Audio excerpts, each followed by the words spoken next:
Vintage cars and barn dances. The 1950s made a pit stop in Bemidji last weekend as documentary filmmakers recaptured some of the iconic images of the era. For this week's In Focus, Jamil Donath takes us along for the ride as she travels back in time in style. Bemidji is rolling back to the 1950s. But forget the DeLorean. For this trip to the golden era, we're riding retro style.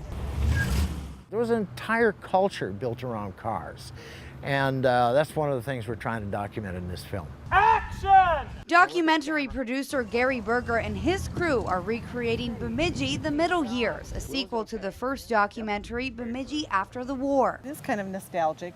It is. Bring us back to our glory days. And speak for you but guys it's a long.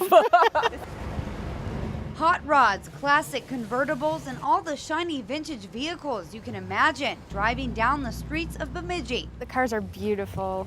They're so cool. Filmmakers were shooting the scene cruising Beltrami Avenue. I'm crossing the street in front of a cute boy, hoping he'll pick me up. Cruising was a common way to pick up dates in the 50s. The women would prowl the streets for men with fast, shiny cars. And if the man spotted a dame he desired, he would offer her a ride. Cruising Beltrami Avenue was one thing that was just a huge enjoyment for the young people with cars in those days. And another popular pastime in Bemidji in the 50s was drag racing.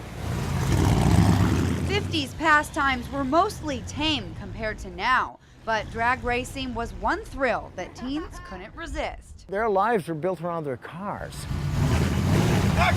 And in case you're wondering, no laws were broken during the filming of this scene. So where did all these classic cars come from? Some were donations from personal collections, but most of these vintage rides were loaned out by the Paul Bunyan Vintage Auto Club. Kind of a treat because they blocked off the street and we get the whole street to ourselves for a day. And of course, what's the 50s without its frilly and fabulous fashions? Linda actually made these for her granddaughters. Right. Yeah. My grandma grew up in that era, and she used to tell me stories about all the poodle skirts. All the va-va-voom and vroom-vroom of the 50s in living color. It's a history lesson on wheels, and when this cruise through time hits the road, you'll want to be along for the ride. For this week's In Focus, Jamil Donath, Lakeland News. Cool deal, cool story. Once Bemidji the Middle Years is completed, the crew still has to shoot the first part to complete the three-part documentary series. If you've enjoyed this segment of Lakeland News, please consider making a tax-deductible contribution to Lakeland Public Television.